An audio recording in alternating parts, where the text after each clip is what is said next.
Bonjour à tous, on se retrouve pour un nouveau numéro des Rendez-vous de Vanille et on est à Lutry.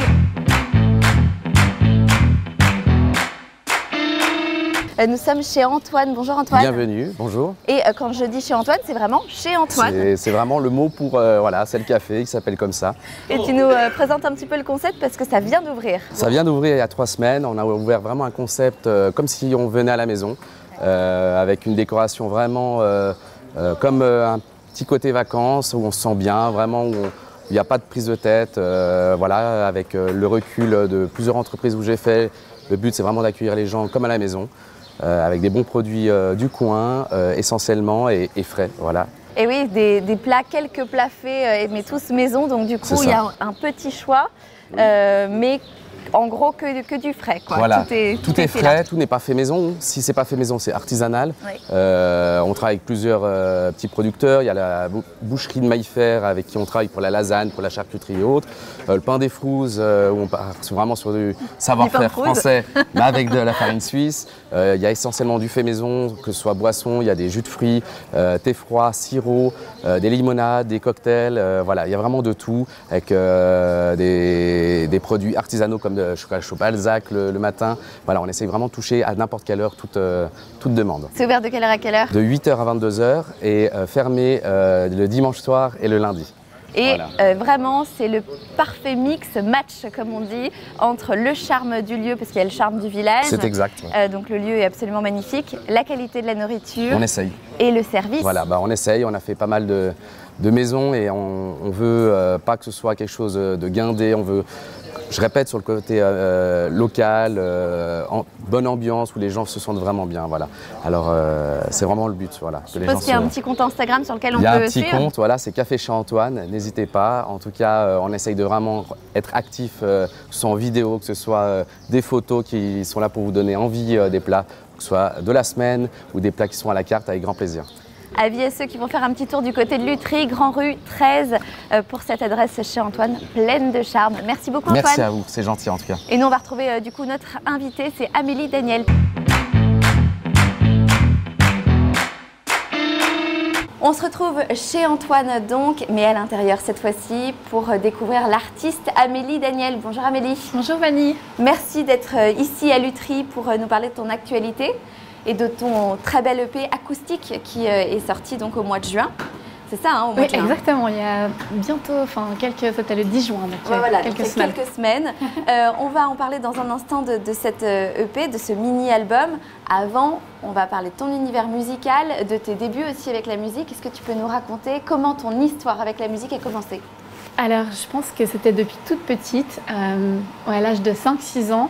Mon grand-père avait tout le matériel pour faire des concerts. Lui, il était musicien accordéoniste et on faisait des mini-concerts dans son garage avec les voisins. Et le fait d'avoir un micro, de se préparer pour la scène, le petit côté paillettes, ça m'a tout de suite plu, ce côté spectacle. Je pense que c'est là la première fois que j'ai commencé à chanter. Puis ensuite, j'ai fait partie d'une chorale de gospel dans mon village quand j'avais environ 12-13 ans. Et là, voilà, de nouveau, on a eu la chance de faire pas mal de concerts avec des musiciens. Et là, le fait en plus de rajouter l'aspect musical, le grand public qui est un peu plus grand, voilà, qui venait nous écouter, c'était tellement d'émotions pour moi. En plus, j'ai eu la chance d'avoir un petit solo, c'était déjà... j'étais très stressée. Et là, voilà, après avoir chanté en solo, je me suis dit, il y a quelque chose qui se passe. J'ai vraiment envie de continuer là-dedans, tout en étant complètement perdue sur la suite, mais je savais que ce serait de la musique. C'est le métier que tu voulais faire. Voilà, exactement. Alors, tu as voyagé, tu es partie notamment à Paris, tu as été entourée de beaucoup de monde, et puis d'un coup, tu as eu cette volonté de retourner un petit peu en solo. Est-ce que tu peux nous raconter un petit peu cette transition entre la préparation d'albums à Paris, avec du monde en studio, et puis là, aujourd'hui, on arrive avec un album acoustique? Oui, alors je pense que c'est cette période, j'ai passé par plein de phases aussi. J'ai l'impression que je me laisse un peu porter selon les envies et la musique. Mais là, avec tout ce qu'on a vécu, le fait qu'il n'y ait plus de concerts, le fait aussi de me retrouver seule chez moi, j'ai eu envie de recommencer un peu à produire les choses moi-même. Et on a fait beaucoup de live en ligne durant cette période. Et les gens me disaient « Ah, mais c'est super intéressant, piano-voix aussi ». On a fait une petite tournée acoustique aussi il y a quelques mois. Et là, je me suis dit, pourquoi pas. Ça m'a plu en fait de me retrouver seule avec mon piano, parfois en duo avec mon guitariste qui a aussi produit le disque. Mais j'avais envie de remettre vraiment les textes en avant, cette émotion vraiment pure. Et pour moi, après, en tout cas 2-3 ans d'absence, c'était une bonne façon de revenir un peu en douceur avec ces titres. Avec simplicité, authenticité. Simplicité, sans trop de prise de tête aussi, parce que parfois, c'est vrai que voilà, en studio, on essaie les choses, on revient en arrière, il y a plein d'influences externes. Et là, de juste me retrouver à deux avec Sébastien Heinz qui a produit le disque avec moi, on était vraiment juste les deux. Voilà, j'avais envie juste de ne pas trop me prendre la tête, de revenir aux choses simples, en tout cas pour reprendre en douceur. Bah, tu as bien fait. Alors, dans cette EP, il y a 5 titres. Est-ce que tu peux nous les présenter un petit peu? Oui, complètement. Alors, il y a 3 nouveaux titres que j'avais envie de faire découvrir aux gens pour aussi proposer des nouvelles choses, dont le tout premier qui a une grande importance pour moi, qui s'appelle « Je suis ». C'est vraiment cette idée de remonter la pente. Sur les refrains, je dis « Je suis toi, je suis moi » dans nos moments de doute. Et peut-être d'oser un peu plus parler de nos échecs, de nos questionnements. En fait, en tant qu'artiste, on ne sait jamais trop comment la vie va évoluer, mais pour tout le monde, tout est incertain. Mais en même temps, le fait d'avoir confiance en l'avenir et remonter la pente, donc c'est ce que je dis aussi dans le refrain. Et dans les couplets, je me mets dans plein de personnages différents. Le joueur de foot qui a loupé son but. Voilà, l'enseignant qui tout d'un coup qui craque. Voilà, je parle vraiment des échecs au final en me mettant dans plein de personnages. Et puis j'avais envie aussi de parler de ces failles qu'on a tous. Et puis tout en gardant ce côté un peu positif sur les refrains. Donc ça c'est le premier titre, Je suis. Je suis toi, je suis moi dans nos moments de doute. Je suis nous, je suis aussi vous. Je suis toi, je suis moi dans nos moments de doute. Je suis nous, je suis aussi vous.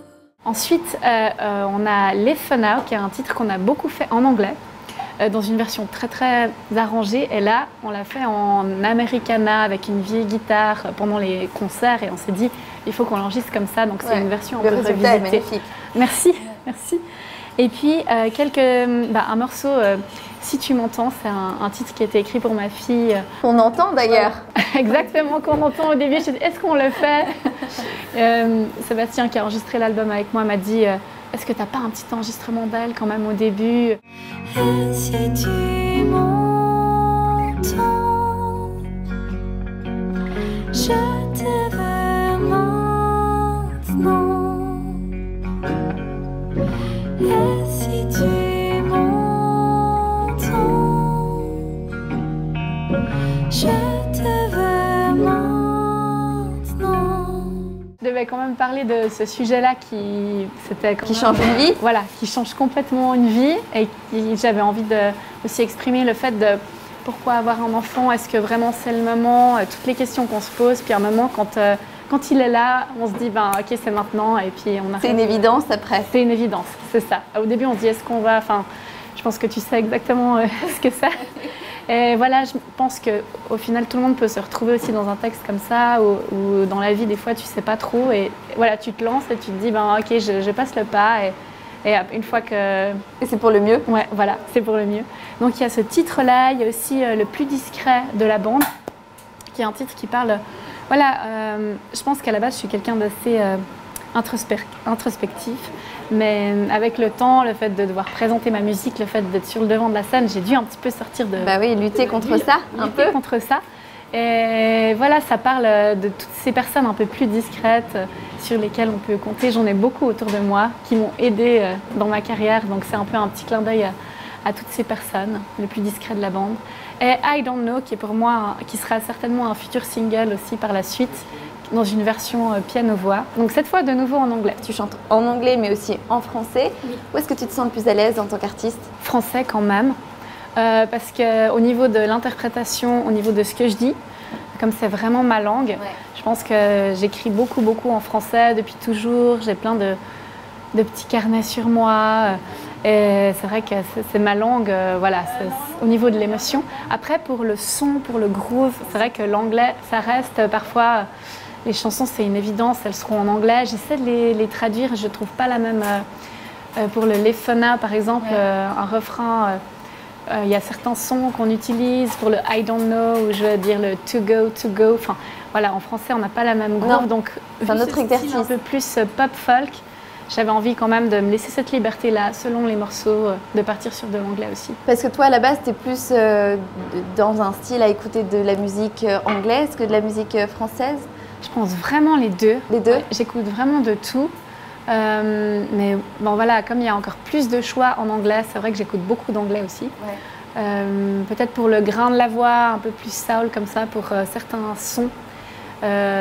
Voilà, l'anglais me plaît plus, mais par contre pour la force du texte, l'émotion que ça dégage, le français me parle. Donc je pense vraiment que j'ai ce mélange des deux. D'ailleurs, j'ai pas mal de morceaux qui vont sortir par la suite où on a les refrains en anglais, les couplets en... D'accord, tu mixes un peu les deux. Ouais, je trouve que voilà, c'est deux langues que j'aime, et j'ai pas trop envie de me mettre de barrières de style ou de langue. T'as bien raison. Et je me dis, comme je suis ma propre patronne, exactement, autant qu'on puisse essayer des choses, et après ça parlera plus à certaines personnes que d'autres. Mais c'est vrai que j'ai fait des petits sondages sur les réseaux. Et voilà, je crois que les gens aiment autant les deux, c'est mis français, anglais. Par contre, personne n'a voté pour que l'anglais, donc je pense que... Ah, c'est marrant. Ouais, donc ils ont besoin de t'écouter quand même. J'avais envie de voir la communauté, ce qui... Ouais. T'as bien raison, c'est eux qui t'écoutent. Hein. À la rentrée, là, il y aura une tournée acoustique où, si je peux vous en dévoiler plus sans forcément dire les dates, il faudra aller voir sur mon site internet très bientôt. Ce sera avec, voilà, je serai principalement piano-voix, mais après, il y aura aussi mon guitariste qui joue de plein d'instruments. Et je vais utiliser... Donc 2 sur scène? 2 sur scène, exactement. Et lui, ben, il est très très polyvalent. Donc ça permettra d'avoir aussi un petit peu d'électronique, un petit peu de basse. Et puis moi, je vais passer au ukulélé, au piano, au kalimba. Donc ça permettra aussi que moi, je puisse exploiter plein de choses assez librement. Donc comme on a déjà commencé un peu à le faire en début d'année avec des concerts en solo. Alors voilà, ce sera très proche des gens au final. Donc version tournée acoustique. Bon, on a hâte de découvrir. Alors, les réseaux sociaux et puis le site, c'est Amélie Daniel à chaque fois? AmélieDaniel.com, oui. Voilà, tout simplement. Tout, et Instagram? Instagram, c'est Amélie Daniel aussi. Si vous mettez Amélie Daniel, je pense que vous allez me trouver en premier. Eh bien, tout simplement, n'hésitez pas. Croyez en vos rêves, croyez en vous. Parce que voilà, moi je venais d'un petit village de quel village? Broyard, Combremont-le-Grand. Et c'est vrai que c'était pas dans les habitudes de faire un métier artistique, mais j'ai eu le soutien de ma famille, de mes proches. Donc croyez en ce que vous faites. Et puis allez-y, posez-vous pas trop de questions. Parce que pendant longtemps, moi-même, je me disais, est-ce qu'il faut faire ci, est-ce qu'il faut faire ça? J'attends parfois trop de faire les choses. Et en fait, je vois que quand je me lance, quand on fait les choses, les portes s'ouvrent naturellement et on fait des belles rencontres. Et ben voilà, c'est comme ça. En tout cas, moi, je me sens épanouie. Et je me dis, ben allez-y, quoi, foncez. L'esquisse, donc l'EP à découvrir dès maintenant sur toutes les plateformes.